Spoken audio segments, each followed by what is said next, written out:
Bien, entonces estamos en nuestra serie Viviendo en el Espíritu. Este vendría siendo el quinto mensaje y de aquí hasta que el Señor nos muestre que ya lo hemos cubierto en términos generales, vamos a seguir hablando de este tema de la vida en el Espíritu para traer esta realidad en nuestras vidas. Queremos ser una congregación llena del Espíritu y el día de hoy vamos a hablar precisamente qué significa cuando la Biblia nos manda a ser llenos en el Espíritu. Y voy a leer a partir del versículo 15 y voy a leer hasta el 21. Dice: por tanto, tened cuidado cómo andáis, no como insensatos, sino como sabios, aprovechando bien el tiempo, porque los días son malos. Así pues, no seáis necios, sino entended cuál es la voluntad del Señor. Y no os embriaguéis con vino, en lo cual hay disolución, sino sed llenos del Espíritu, hablando entre vosotros con salmos, himnos y cantos espirituales, cantando y alabando con vuestro corazón al Señor, dando siempre gracias por todo en el nombre de nuestro Señor Jesucristo, a Dios el Padre, sometiéndoos unos a otros en el temor de Cristo. ¿Qué significa el ser llenos del Espíritu Santo? La pregunta a lo mejor más significativa sería: ¿tú te consideras una persona llena del Espíritu Santo? ¿Conoces a alguien que tú describirías y dije, oye, ¿y cómo es fulano de tal? Es un hombre lleno del Espíritu Santo. ¿Cómo se distingue una persona llena del Espíritu Santo? ¿Cómo se llega a ser una persona llena del Espíritu Santo? Puesto que la Escritura nos manda y nos exhorta que seamos llenos del Espíritu Santo, necesitamos entender qué es para entonces procurarlo, ¿no? Y quiero, antes de que nos metamos a este texto, aclarar de qué estamos hablando. No estamos hablando, no se refiere el ser llenos del Espíritu Santo al bautismo en el Espíritu, lo cual vimos hace varias semanas, 2 semanas, que hablamos de que cuando viene el derramamiento del Espíritu Santo en el día de Pentecostés en Jerusalén sobre estos 120 discípulos que estaban reunidos, en ese momento se inicia la era del Espíritu, de tal forma que todo creyente, más adelante cuando Pedro está predicando les dice, si tú te entregas a Cristo Jesús en arrepentimiento, vendrá a tu vida la promesa del Espíritu. El bautismo en el Espíritu Santo quiere decir que tú eres bautizado por el Espíritu en el Espíritu, que Cristo te introduce al Espíritu, que estabas ahora en el Espíritu y el Espíritu Santo está en ti, te sumergió en el Espíritu. Naces del Espíritu, hay vida nueva, vida eterna en el Espíritu en tu vida. Todo creyente genuino tiene el Espíritu de Dios. Entonces no estamos hablando del bautismo en el Espíritu Santo porque aquí está hablando de que seas lleno. Y se lo está hablando a creyentes que ya tienen el Espíritu. Número 2, no está hablando de las instancias particulares que vienen en especial en el libro de los Hechos, donde personas dice que fueron llenos con el Espíritu. Como por ejemplo donde dice en Hechos 4:31, dice, después que oraron, estaban los discípulos en un lugar cerrado, dice, después que oraron, el lugar donde estaban reunidos tembló y todos fueron llenos del Espíritu Santo y hablaban la palabra de Dios con valor.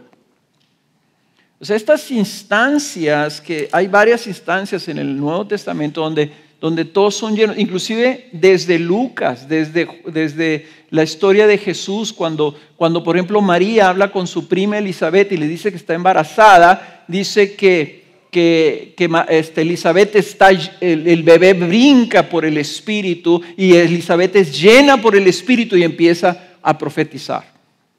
Estas instancias son momentos específicos donde viene el Espíritu Santo sobre una persona y es habilitada esa persona, recibe el poder de Dios para hablar de manera particular, para hacer algo de manera particular, para dar testimonio. Entonces esto tiene más referencia cuando dijo Jesús: y recibiréis poder cuando venga sobre ustedes el Espíritu Santo. ¿Cómo sucedió en Pentecostés? Vino el Espíritu, se derramó el Espíritu de manera particular y ellos empezaron a hablar las verdades acerca de Dios.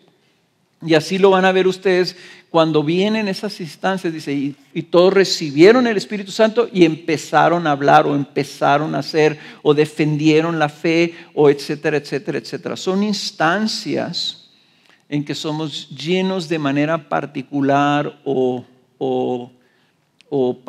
especial por el Espíritu. Ahora, ¿por qué no estamos hablando de eso por ser llenos del Espíritu? Porque la Escritura habla de manera, de una manera, describe a ciertos individuos, a ciertas personas como distinguibles de esta forma. Estas personas son llenas del Espíritu.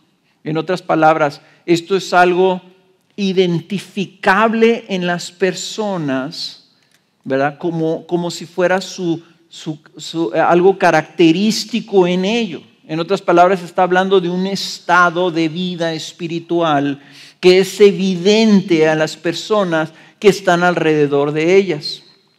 En otras palabras, este tipo de personas podían ser identificadas y distinguidas de otras. Y esto, entonces, este estado de vida que la Biblia lo llama son llenos del Espíritu, es de lo que nos queremos concentrar. Y les voy a dar el ejemplo de Hechos capítulo 6, versículo 3 al 7. Déjenle puesto ahí el listoncito en su Biblia en Efesios 5 y denle la vuelta a Hechos capítulo 6. Viene una historia muy interesante cuando en la iglesia en Jerusalén hubo personas que se estaban quejando porque estaban siendo descuidadas por los apóstoles. Entonces los apóstoles se juntan y llegan a esta conclusión que viene aquí en Hechos 6, capítulo 3, y dice: por tanto, estos son Pedro y los apóstoles hablándole a la congregación, que eran miles ya de personas, miles. Y dice: hermanos, escoged entre vosotros 7 hombres de buena reputación, llenos del Espíritu Santo y de sabiduría, a quienes podamos encargar esta tarea. Y nosotros nos entregaremos a la oración y al ministerio de la palabra. Lo propuesto tuvo la aprobación de toda la congregación y escogieron a Esteban. Y noten cómo describe a Esteban. ¿Quién era Esteban? Esteban era un hombre lleno de fe y del Espíritu Santo. Y a Felipe, a Prócoro, a Nicanor, a Timón, a Parmenas y a Nicolás, un prosélito de Antioquía, los cuales presentaron ante los apóstoles y después de orar pusieron sus manos sobre ellos, y la palabra de Dios crecía y el número de los discípulos se multiplicaba en gran manera en Jerusalén, y muchos de los sacerdotes obedecían a la fe. Entonces aquí están los apóstoles designando diáconos, o sea, servidores en la iglesia, podemos decir líderes en la iglesia. Los están designando y dicen: yo quiero que escojan ustedes gente de buena reputación, de buen testimonio, que sean irreprensibles, que tú no les puedas señalar algo en su vida, buena reputación, y lo dice llenos del Espíritu Santo. Y la palabra que usa ahí de llenos del Espíritu Santo es diferente a cuando dice y todos fueron llenos. En este está hablando de una característica, está hablando de una cualidad. Estas personas eran personas que ya estaban llenados. Eran personas que estaban completos en el Espíritu. Es la misma palabra que se usa llenos como completos, repletos, dice, podríamos traducirlo. Personas repletas del Espíritu, completos, ya no está el vaso medio vacío, ya está lleno. Eso es lo que está describiendo. Y en las otras instancias donde dice que fueron llenos del Espíritu y hablaron con poder la palabra de Dios, dice que en ese momento es un verbo y fueron llenados del Espíritu en ese momento.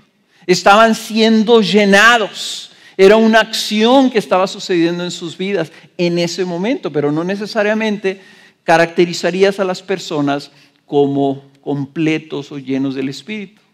Luego agrega llenos de sabiduría. ¿Qué es lo contrario a una persona sabia? Una persona necia. ¿Y qué es eso? Entonces, una persona sabia es una persona de un buen carácter, una persona estable, prudente, sabia, contrario a un insensato, a un necio. Entonces, vean ustedes cómo está describiendo estos hombres. Son hombres que por su carácter, por lo visible de su vida, por la manera en que se comportaban, por la manera en que hablaban, por la manera en que tomaban decisiones, era evidente que eran llenos del Espíritu Santo. En otras palabras, ser llenos del Espíritu Santo está en relación con el tipo de carácter que tiene la persona. Se puede identificar una persona llena del Espíritu Santo por la manera en que se ve, por el testimonio que da. Entonces, ser lleno del Espíritu, entendemos esto de este pasaje, que va de la mano con tener un buen carácter en su vida. Ahora, si tú tienes buenos padres, eres bien educado, te instruyen y te corrigen correctamente, es posible que tú tengas un buen carácter sin ser lleno del Espíritu, ¿verdad? Es una persona templada, una persona madura, una persona sensata. Pero lo que este texto nos está implicando es que si tú eres lleno del Espíritu, no puedes ser lleno del Espíritu y tener mal carácter. Si tú eres lleno del Espíritu, se va a reflejar en tu testimonio. Lo vas a poder ver. Por eso dijo el Señor, por sus frutos los conoceréis. Los diáconos debían ser hombres en que el Espíritu Santo se manifestaba visiblemente por medio de un buen carácter, por medio de su sabiduría, por medio de su caminar en fe. Por eso, primera de Timoteo, cuando Pablo le escribe a Timoteo, le dice, ordena diáconos, los diáconos cómo deben de ser, y dice de la misma manera, también los diáconos deben de ser dignos de una sola palabra, no dados al mucho vino, ni amantes de ganancias deshonestas, sino guardando el misterio de la fe con limpia conciencia, que también estos sean sometidos a prueba primero, y si son irreprensibles, que entonces sirvan como diáconos. Entonces, para los apóstoles, si una persona se le iba a encargar una responsabilidad en la iglesia, era indispensable que fueran llenos del Espíritu. Y se iba a poder distinguir si eran llenos del Espíritu por el carácter que se manifestaba en sus vidas. Ahora, hermanos, antes de seguir adelante, ¿es esto una categoría en tu vida, en tu entendimiento de lo que te califica a ti para servir en la iglesia? O sea, ¿es esto, por ejemplo, una ambición en tu vida? ¿Qué quieres tú ser? No, pues yo lo que quisiera hacer, quisiera yo un día tener un grupo y enseñarles. Yo quisiera ser encargado de esto, yo quisiera participar de este ministerio, yo quisiera estar en el equipo de alabanza. Pero ¿estás pensando tú que bíblicamente lo que el Señor pide de ti para servir es que seas lleno del Espíritu Santo? A lo mejor el próximo domingo nos renuncia a la mitad de todos los servidores de la iglesia, ¿verdad? La cosa está en que nosotros debemos entender las prioridades del Señor y no pensar que yo tengo esta posición, sino más bien pensar, el Espíritu Santo está obrando en mí de tal manera que yo ahora puedo servir a otros, porque voy a servir en el Espíritu y no en mi carne. Entonces, yo quisiera que empezáramos a tener esta ambición de ser personas llenas del Espíritu. Ahora sí, vamos a nuestro texto en Efesios capítulo 5. ¿Qué es entonces ser lleno del Espíritu? Y fíjense cómo empieza la sección de lo que estamos viendo. ¿Cómo empezamos a leer? Dice el versículo 15, por tanto, tened cuidado cómo andáis. Tened cuidado no es dice, como está involucrado el caminar, y así así le dicen los papás a los hijos, ¿verdad? Tenga cuidado ahí donde vaya pisando, mijo. Fíjese bien. No vaya a pisar un clavo, no vaya a pisar a una sociedad. No, cuando está hablando de tener cuidado cómo andáis, dice, mira tu vida. Mira cómo estás viviendo. Date cuenta de tu vida. Evalúa tu vida cuidadosamente. Dice, para que no vayas a andar viviendo, para que no camines como un insensato, sino como sabio. ¿Vieron aquí? ¿Están viendo cómo lo mismo que dijeron los apóstoles de los diáconos? Aquí ya no está diciendo un apóstol a la gente, mira a los demás a ver si encuentras a alguien que no sea un insensato. Nos está diciendo a nosotros, mira tu vida, a ver si tú eres uno de esos sabios o si estás llevando tu vida como un necio. Dice, los días son malos, analiza, los días son cortos. Así pues, dice el versículo 17, no seáis necios. Carácter.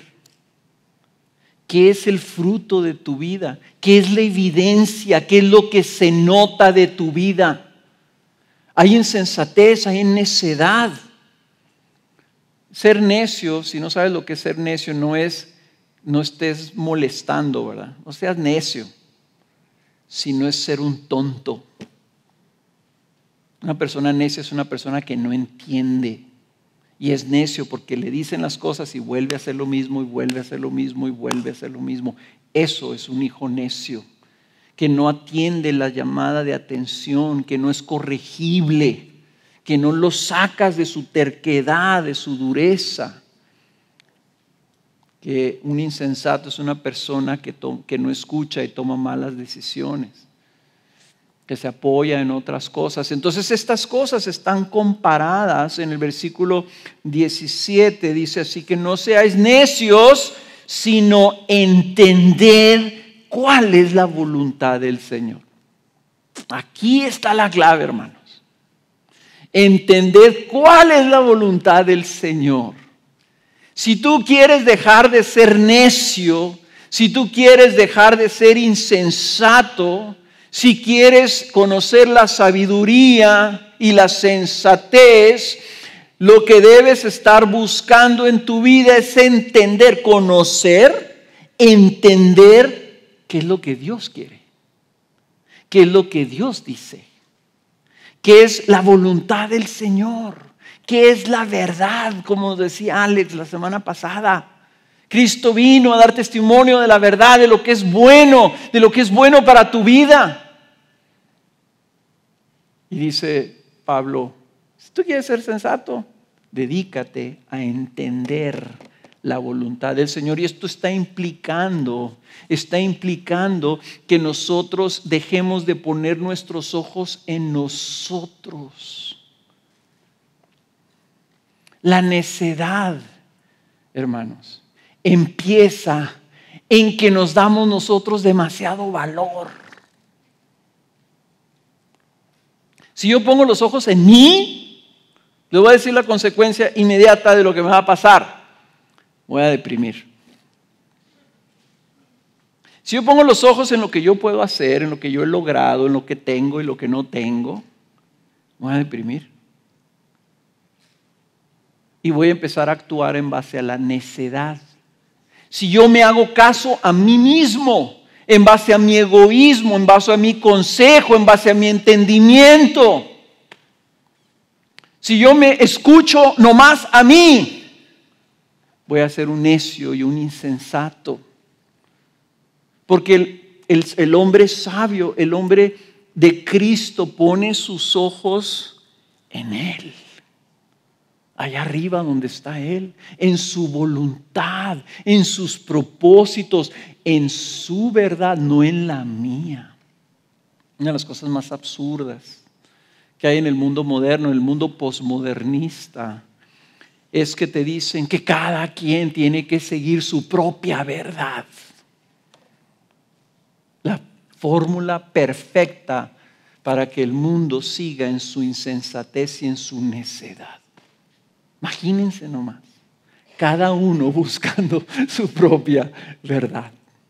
Cada uno siguiendo lo que mejor le parece. Lean el libro de Jueces. La sentencia del libro de Jueces es, y en ese entonces cada quien hacía según le parecía, y es una cosa horrible lo que pasa en el libro de Jueces. Una matazón de unos contra otros, perversiones, etcétera, etcétera, etcétera. Cada quien hacía según a cada uno le parecía. Desastre. Aquí dice, la sabiduría empieza en cada uno de nosotros buscar más bien la voluntad del Señor. Y ahorita vamos a hablar un poquito más de esto. Y luego dice, y no os embriaguéis con vino en el cual hay disolución, sino sed llenos del Espíritu. Sigue Pablo tomando esto. No seas necio, sé sabio. No seas insensato, sé prudente. No busques tu propia voluntad, busca entender cuál es la voluntad del Señor. No seas borracho, ¿verdad? En lo cual dice, hay disolución. ¿Qué quiere decir disolución? Disolución es como cuando echas tú un Alka-Seltzer en un vaso, ¿verdad? Tienes una pastita que por cierto son bien bonitas las Alka-Seltzer, se fijan cómo están brillositas y bien hechas, ¿verdad? Las echas en agua y se desbaratan. Esos se disuelven. Dice que en la embriaguez hay disolución, se desbarata tu vida. Dice, si no sé llenos del Espíritu. Compara una persona ebria, embriagada con vino, con una persona llena del Espíritu, como si fueran, más bien los contrasta. ¿Cómo es una persona ebria? ¿Es una persona sensata? No. ¿Es una persona sabia? ¿Quieren ver un necio? Vean un borracho. ¿Quieren ver un insensato? Vean un borracho. Vean una persona que tiene cero dominio propio. Una persona controlada por sus pasiones. ¿Han visto los borrachos que de repente están así exuberantemente gozosos y a los 15 minutos están llorando, ¿verdad? Sin freno, sin cordura, sin prudencia. El licor lo que produce, estar bajo la influencia del licor, lo que produce es el anticarácter. El anticarácter, ni siquiera puedo decir mal carácter. Estoy diciendo lo contrario a lo que la Biblia llama como el carácter de Cristo. El carácter bueno, el carácter de humildad y mansedumbre. Ahí andan los borrachos peleándose en la calle. Las mujeres agarrándose de los pelos en la calle por el licor. Y después les da vergüenza y no quieren salir de su casa. De vergüenza de lo que hicieron cuando estaban bajo la influencia del vino. Entonces él aquí está diciendo, no, dice, tú debes de vivir bajo la influencia del Espíritu Santo. ¿Cómo es una persona bajo la influencia del Espíritu? El contraste entonces implica en este contexto que una persona llena del Espíritu será todo lo contrario. Si lo contrario a ser ebrio es sobrio, ¿no se han fijado todas las veces que la Biblia nos llama a sobriedad? ¿Qué significa que eres sobrio? Que eres cuerdo, que estás actuando con sensatez, que estás actuando con sabiduría, que hay templanza en tu vida, que hay humildad, que eres dueño de ti mismo, etcétera, ¿verdad? Entonces lo que estamos hablando, todo esto para decir qué significa ser llenos del Espíritu, vamos a ponerlo cuando menos ahorita hasta esto, que ser llenos del Espíritu tiene que vivir bajo la influencia del poder del Espíritu. De tal forma que hay un efecto en nuestra vida que se refleja en un carácter como el de Cristo y no en una insensatez de disolución. Yo sé que dije muchas cosas, pero ahorita las vamos a ver más detalladamente. ¿Qué entendemos entonces por ser llenos del Espíritu? ¿Qué nos dice la Biblia acerca de esta vida del Espíritu? ¿Cómo entendemos y procesamos esto? Miren, por eso es que empezamos el año pasado con Romanos. Si tú ves ahí en el capítulo 8 del libro de Romanos, en algunas Biblias, inclusive el capítulo 8 habla y dice la vida en el Espíritu. ¿Qué es lo que entendemos nosotros del libro de Romanos? Nos dice varias cosas.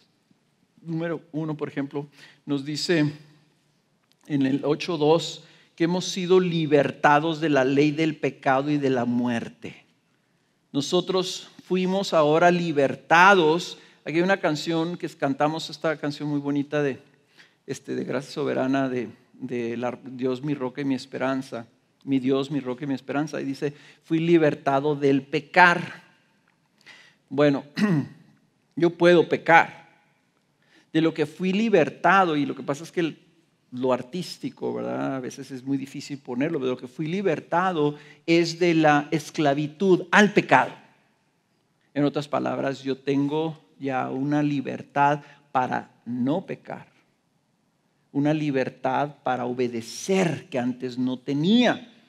¿Y por qué es que esto ha sucedido? Porque nosotros, dice el versículo 4, dice el requisito de la ley para que los otros que no andamos conforme a la carne, sino conforme al Espíritu. Ah, caray. O sea, esto de andar en el Espíritu significa que yo ya no estoy siendo gobernado por mi carne. ¿Y qué es mi carne? Mi carne es lo que yo soy sin Cristo.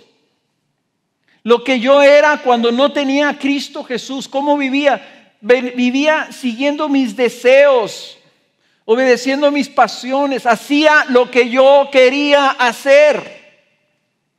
Esa es la carne. Y desgraciadamente hay muchos cristianos que no andan en el Espíritu, andan en la carne. Toman decisiones en base a sus deseos, en base a sus ambiciones, en base a sus sueños, en base a sus deseos. Es igual que pasiones, a lo que quieren, a lo que les gusta, a lo que ellos anhelan. Y no lo que ahorita vimos conforme a la voluntad de Dios. Dice, pero nosotros ya no andamos en la carne. Porque recibimos el Espíritu Santo, entonces estamos bautizados en el Espíritu y ahora, lo voy a poner así, podemos andar en el Espíritu. Ya no estamos en la carne, estamos en el Espíritu y podemos andar en el Espíritu. Entonces dice otra cosa también, ¿verdad? Si todos nosotros andamos, si los que andamos en el Espíritu, entonces dice, ya no ponemos nuestra mente en las cosas de la carne, sino ponemos nuestra mente en las cosas del Espíritu. Quiere decir que ya hay una inclinación en nuestra vida, una intencionalidad en nuestra vida a seguir al Espíritu Santo, porque dice aquí en el versículo, no lo anoté y ahorita aquí en esta Biblia no lo tengo subrayado. Dice en versículo 14, todos los que son guiados por el Espíritu de Dios, los tales son hijos de Dios. Si nosotros ya tenemos nuestra mente entonces en las cosas del Espíritu, vamos a ser guiados por el Espíritu. Y esa palabra guiados significa somos liderados por el Espíritu. El Espíritu va adelante y nosotros le seguimos. Somos movidos por el Espíritu, somos traídos por el Espíritu. Si somos hijos de Dios, somos guiados por el Espíritu. Si somos guiados por el Espíritu, entonces somos hijos de Dios. Si no estamos siendo guiados por el Espíritu, entonces no estamos viviendo como hijos de Dios. Entonces, ¿qué necesito yo para ser guiado por el Espíritu, para ser liderado por el Espíritu? ¿Qué necesito? Necesito con una actitud humilde y sumisa decir palabras como las que dijo Cristo: hágase tu voluntad y no la mía. Y entonces dice el Espíritu: ok, entonces sígueme. Y lo seguimos a Él, no a nuestra carne. Vamos a ver después, ahora no, que me encantaría meterme, pero no me voy a meter en esto, ¿verdad? Cuando Gálatas 5:16 dice que andemos por el Espíritu y que no le hagamos caso a la carne. Y compara las obras de la carne y el fruto del Espíritu. ¿Por qué hace eso la Escritura? ¿Por qué pone el Espíritu así? Dice que se oponen uno al otro para que no hagas lo que tú quieres. Porque la vida, el hombre, la mujer llena del Espíritu es una persona que está siendo guiada por el Espíritu, que está siguiendo al Espíritu Santo, que está el Espíritu Santo controlando. En otras palabras, que el Espíritu Santo está ejerciendo su señorío sobre esa persona.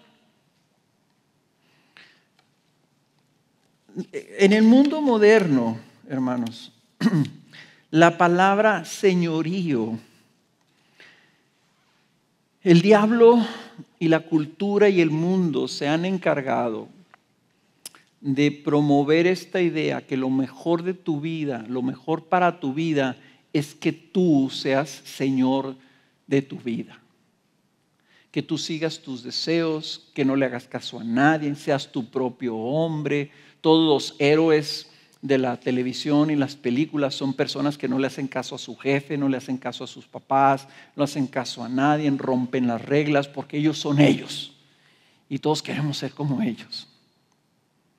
Pero la Biblia, la revelación bíblica, el cristianismo se trata del anuncio de que hay un rey, y un rey generoso y bueno que vino a morir por nosotros en una cruz para libertarnos de nuestras cadenas y de nuestro pecado, de nuestras ataduras, para que ahora podamos tener el privilegio de reconocerlo como rey y de seguirlo como rey. Lo que vimos hace 2 semanas, a este Cristo Jesús que vosotros crucificasteis, dijo Pedro, el Dios lo ha hecho Señor y Cristo, lo ha hecho Rey, lo ha hecho César, emperador del universo. Por tanto, dice, arrepiéntanse y sirvan al Rey. Vivan ahora como que tienen un Señor ahí arriba, al cual hay que obedecer y seguir y honrar y adorar. El hombre y la mujer llenas del Espíritu son personas que viven bajo el señorío del Espíritu Santo, que es nuestro Dios. Siguiéndolo, obedeciéndolo, buscando entender su voluntad. Ser lleno del Espíritu significa una vida que manifiesta el fruto del Espíritu como evidencia de que se vive bajo el señorío del Espíritu. No me quiero meter en hablar del fruto, donde vamos a ver el carácter de Cristo comparado con las obras de la carne. Solamente quiero que entiendan esto: caminar en el Espíritu significa que tú buscas la voluntad de Dios. Y lo que eso entonces produce en nosotros es el carácter de Cristo, que es el fruto del Espíritu: gozo, paz, paciencia, amor, gozo, paz, paciencia, bondad, benignidad, fidelidad, dominio propio. Esa humildad y mansedumbre de Cristo se produce en nosotros cuando nosotros buscamos su voluntad.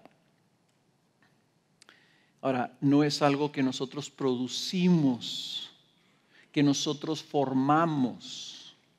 Es algo que el Espíritu forma en nosotros a manera que nosotros le seguimos como Señor en nuestras vidas. Entonces, mi tercer punto sería: ¿cómo entonces se vive llenos del Espíritu? Si ser llenos en el Espíritu está ligado con buscar y entender y someterse de una manera humilde a la voluntad de Dios, necesitas dos cosas. Necesitas esa actitud. Necesitas esa actitud. Tú tienes que decidir si te vas a arrepentir o no te vas a arrepentir. Por eso es que no me gusta a mí hablar del arrepentimiento, confundirlo con la confesión de tus pecados. Tú confiesas tus pecados a Dios y dices: Señor, perdóname por mi orgullo. Perdóname porque dije palabras hirientes a una persona. Perdóname por mí. Estás confesando tus pecados específicamente, pero el arrepentimiento es mucho más que eso. El arrepentimiento es algo que dura toda tu vida. Es continuo, es permanente. El arrepentimiento es una actitud. La actitud de que tú abandonas tu propia voluntad, tu propia autoexaltación, tu propio egoísmo, el tú ser el ego, el que tú amas, al quien amas es a ti, tu autoamor, lo abandonas, lo dejas atrás, el servirte a ti mismo, el hacer tu propia voluntad, para caminar ahora detrás de Cristo, tu Rey, por medio del Espíritu Santo, siendo guiado a su voluntad. Ese es el arrepentimiento, es un continuo avance y crecimiento en sumisión, en entrega, en humildad a Cristo Jesús. Tú necesitas arrepentimiento, necesitas decir: ya no voy a vivir con mi vida como yo quiero, Señor, haz conmigo lo que tú quieras. El mayor acto, la mayor expresión de obediencia y sumisión sucedió en Getsemaní, cuando Cristo de rodillas agonizaba con esta decisión de ser muerto como un criminal maldito, pero era la voluntad del Padre y Él no quería ser un maldito. Porque Hebreos dice: horrenda cosa es caer en las manos del Dios vivo. Y Jesús veía lo horrendo que iba a ser recibir la ira de Dios. Y dijo: si es posible, pásese esta copa. Pero ¿qué dijo? Pero no se haga lo que yo quiero, sino lo que quieres tú. 3 veces. Y les dijo a sus discípulos: orad para que no caigas en tentación. ¿Cuál tentación? La tentación de hacer lo que tú quieres en lugar de lo que Dios quiere. ¿Qué es el pecado? Que tú haces lo que tú quieres en lugar de hacer lo que Dios quiere. Ese es el pecado. Y el arrepentimiento es cada vez más y más no hacer lo que tú quieres, para hacer la voluntad de Dios. Necesitas arrepentimiento. Número 2, necesitas conocimiento. ¿Dónde viene la voluntad de Dios? En este santo libro, en este tesoro que tenemos, hermanos, que el Señor en su bondad dijo: estos no van a entender mi voluntad. Se los voy a poner por escrito. Y por 20 siglos este libro, bueno, no tanto 20 siglos, pero por siglos y siglos y siglos, este libro ha estado en esta forma para que nosotros busquemos leyendo la voluntad de Dios. No leemos para adquirir conocimiento bíblico, leemos la palabra de Dios en un contexto bajo la iluminación del Espíritu Santo, una lectura sobrenatural. Pero tenemos que leer. Y cuando compartía sobre 2 Corintios capítulo 3 y 4, ¿verdad? Que compartía sobre nuestra lectura, cómo nosotros vemos la gloria de Cristo en la palabra. No es religión. Yo vengo a mi Biblia para ver la gloria de mi Rey, para conocer sus propósitos, para entender su voluntad, para entender cómo es Él, porque yo estoy llamado a ser como Él. Y el Espíritu Santo me ilumina a Cristo, sus glorias, sus perfecciones, su santidad, su carácter. Y digo, Señor, yo quiero ser como tú. Y el Espíritu Santo dice, yes, eso se trata, que tú veas la gloria iluminado por el Espíritu Santo para que luego eso se convierta en tu vida la realidad. Esa es la santificación. Entonces John Piper habla y dice que debemos leer la Biblia sobrenaturalmente. Lo pone así, se los voy a volver a leer porque creo que ya se los leí hace unas semanas atrás. Dice, el propósito de Dios para nuestra lectura de la Escritura no solo es que veamos su gloria y que saboreemos su gloria, sino que seamos transformados por esa visión y ese saborear de tal forma que nuestras vidas visibles, audibles y tangibles reflejan el valor y la belleza de Dios, reflejan el carácter de Cristo. Nosotros leemos aquí para ver la gloria de nuestro Cristo, para que luego el Espíritu Santo imprima eso en nuestras vidas y seamos llevados de gloria en gloria, en la misma imagen que estamos viendo, transformados por el poder del Espíritu, de tal forma que luego el fruto de eso es que se forma en nosotros el carácter de Cristo Jesús. Yo quiero ser como Cristo. No soy como Cristo, pero quiero ser como Cristo. Y el Espíritu Santo dice, sí, esa es la voluntad de Dios, que yo te haga como Cristo, porque para allá vas. Vas allá y vas a vivir con Él. Y ahí el Padre va a estar su Hijo Jesús sentado en el trono y quiere que ese carácter de ese hombre perfecto esté impreso en las vidas de todos sus hijos. Quiere hijos como Cristo. Entonces nosotros tenemos que leer, hermanos, si queremos cambiar. Si queremos vivir llenos del Espíritu, tenemos que leer sobrenaturalmente, espiritualmente, el Espíritu Santo en tu closet, en tu cuarto, sin distracciones. Señor Espíritu Santo, ilumíname, enséñame, muéstrame a Cristo. Y voy a leer este pasaje aquí en Job. Y tú dices, Job, ¿vas a ver a Cristo en Job? ¿Vas a ver a Cristo en Jueces?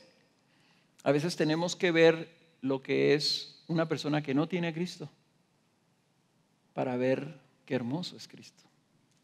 A veces tenemos que ver las necesidades de las personas sin Cristo para anhelar más a Cristo. Y a veces vemos a Cristo en los evangelios y nos enamoramos cada vez más de Él. Y a veces nos rascamos las cabezas y decimos, Señor, nosotros somos tan diferentes a ti. Haznos más como tú. Venimos a leer con esa actitud. Pero luego, fíjense en el versículo 19. Dice, sed llenos del Espíritu Santo. Y lo dice, hablando entre vosotros con salmos, himnos y cantos espirituales, cantando y alabando con vuestro corazón al Señor, dando siempre gracias por todo en el nombre de nuestro Señor Jesucristo, a Dios el Padre. ¿Qué tiene que ver esto con ser llenos del Espíritu? ¿Qué tiene que ver? Es esto. Dios nunca se baja de su trono. Dios nunca deja de ser Dios. Cristo dejó su trono para redimirnos, para volver a Él. Pero ahí está en su trono, sentado a la diestra de su Padre, ahí está su Padre. Y ahí está el Espíritu Santo delante de ellos, rodeándonos. ¿Qué quiere decir esto que cantemos y alabando? Es que si esto no es, hermanos, no es cambiarnos para que seamos bien padres, bien suaves. Hijo, los cristianos, ¿cómo somos buena onda? ¿Verdad? Esto es hacernos como Cristo para que Él reciba más gloria.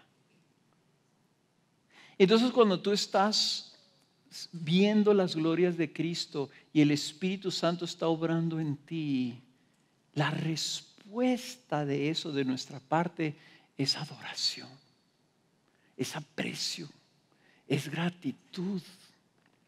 ¿Quieres ver una persona llena del Espíritu Santo? Va a ser una persona entregada a Dios en adoración. Si tú, y no quiero ofender a nadie, ¿ok? Y no estoy pensando en nadie en específico, pero quiero ayudarte. Si tú estás así cuando se están cantando las glorias de Cristo,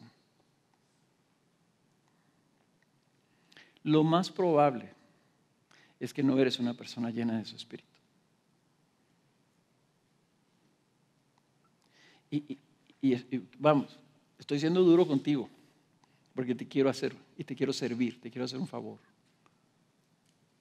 Si no está desbordándose tu corazón en gratitud porque durante la semana has tenido interacción con el Espíritu Santo por medio de su palabra, que Él mismo inspiró y que te está iluminando y que te quiere transformar,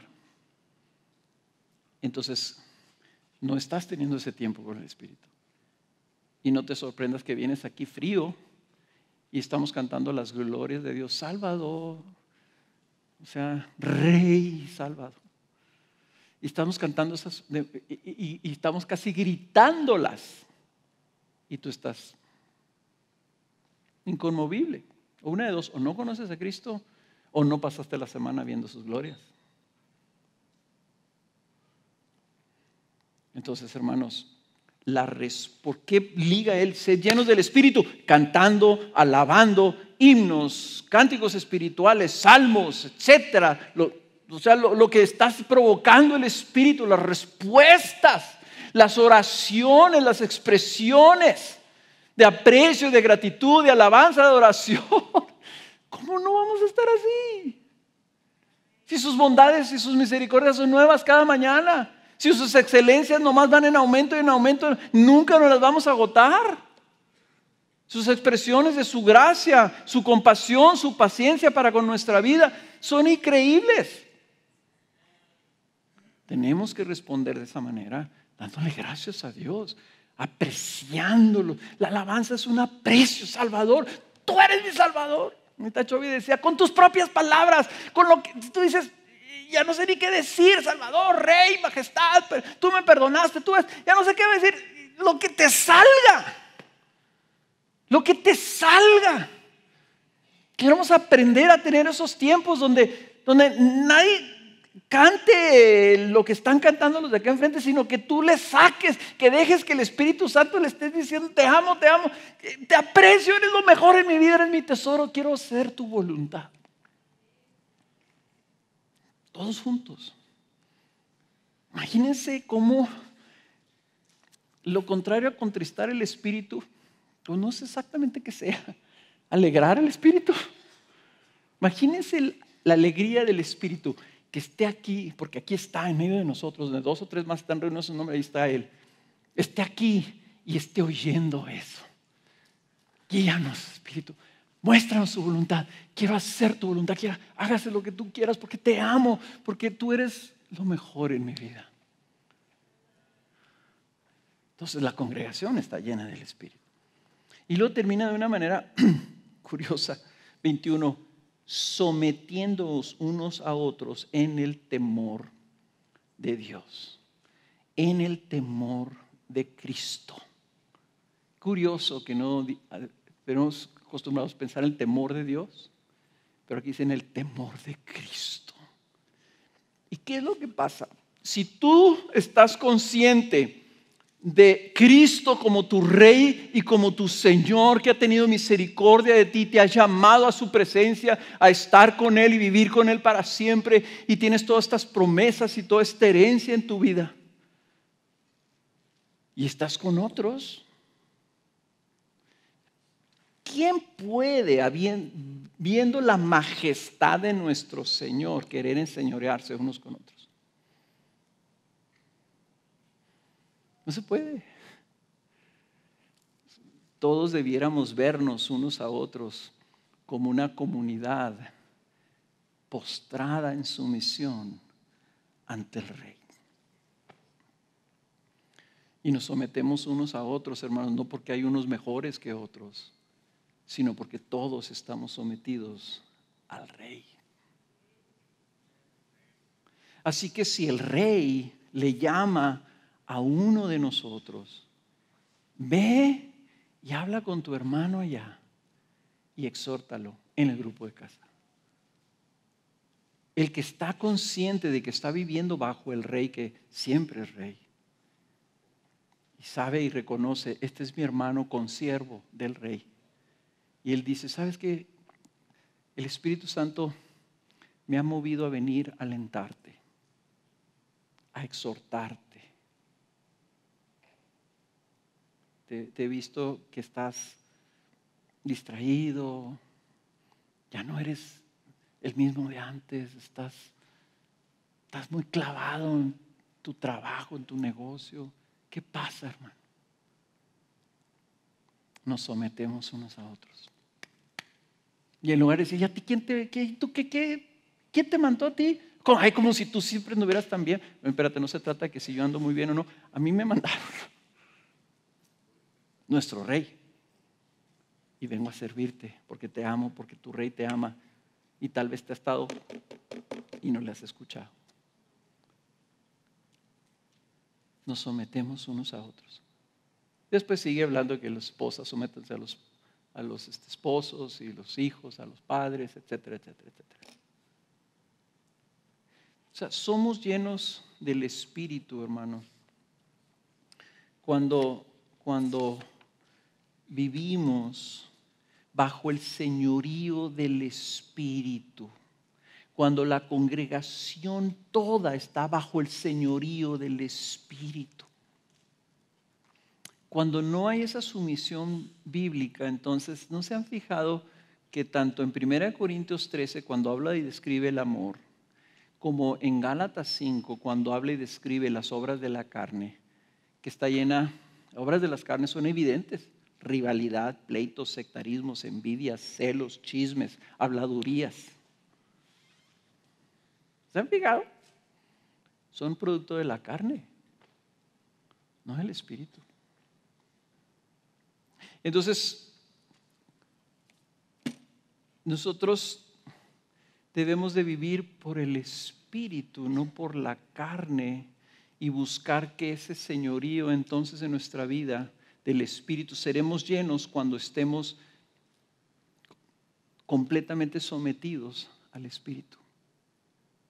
Entonces el Espíritu va a tomar una llenura en nuestra vida. Y así se va a ver.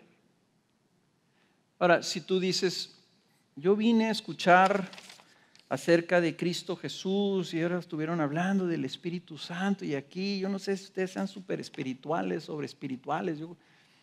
Oye, déjame decirte una cosa, si tú no tienes a Cristo Jesús, tener a Cristo Jesús es algo completamente sobrenatural. Es algo extraordinario. Es algo que no te lo puedo explicar. Pero es una realidad tan real como yo estar aquí parado. Tan real que el Señor hace 40 años cambió mi vida de un día a otro. El 19 de marzo de 1978, el 20 de marzo de 1978 yo era otra persona. ¿Cómo te explico eso? No te lo explico, pero sí sé que fue porque yo me atreví, por el Espíritu fui llevado a decirle, Jesús, quiero ser tuyo, haz conmigo lo que tú quieras. Te quiero a ti. Y eso me transformó. No esas palabras, sino el Espíritu que luego vino a mi vida. Eso me transformó. No es una religión, no es que te congregues, no es que te hagas cristiano, es que vengas a Cristo Jesús y le digas, Cristo Jesús, ya no quiero vivir mi vida como a mí se me pega mi regalada gana. Quiero entender, buscar, conocer y obedecer tu voluntad. No se haga lo que yo quiero, hágase lo que tú quieres para mí. Ahí empieza el arrepentimiento. Y si tú nunca lo has dicho, yo quiero animarte, exhortarte en el Espíritu a que lo hagas, a que dejes tu egoísmo, dejes tu vida por ti mismo y que sirvas a aquel que fue exaltado por su sacrificio en la cruz como Señor y Salvador, y lo reconozcas a Cristo Jesús, el Rey, y le digas: hay un Rey que te dice, ven a mí, pero para que vayas a Él tienes que dejar tu vida. Tienes que morir a ti mismo. ¿Has oído eso, la palabra? Morir a ti mismo. Eso se trata. Muere a ti y vive para Cristo. Muere a ti y vive para Cristo. Eso es, en resumen, el arrepentimiento. Deja tu vida y ríndete a Él. Da miedito. Yo cuando estaba haciendo, se me vino en la mente: ¿y si me manda a África? Yo no quería ir a África, no sé por qué yo no quería ir a África. Ahora me encantaría ir a África, pero ¿y si me manda a África? Si le digo, hágase tu voluntad. Y si me dije que tengo que dejar esto, tengo que dejar aquello, y que ya no voy a poder estudiar en la universidad, ahora voy a tenerme de misionero allá al desierto del Sahara, o no sé, ¿verdad? Eso pensaba yo. Pero rendirse a Cristo es estar en las mejores manos, en las manos del Dios del universo, que te va a llevar a Él. Él es el regalo, Él es el tesoro. Y a todos aquellos que lo hagan, dice, recibirán la promesa. La promesa es para ustedes. La promesa es que luego Cristo vendrá a vivir en tu propio corazón por medio del Espíritu Santo. Pídele a Cristo eso ahora. Pídeselo. Y pídeselo todos los días. Todos los días empieza tu vida diciendo: no mi vida, tu voluntad en mi vida.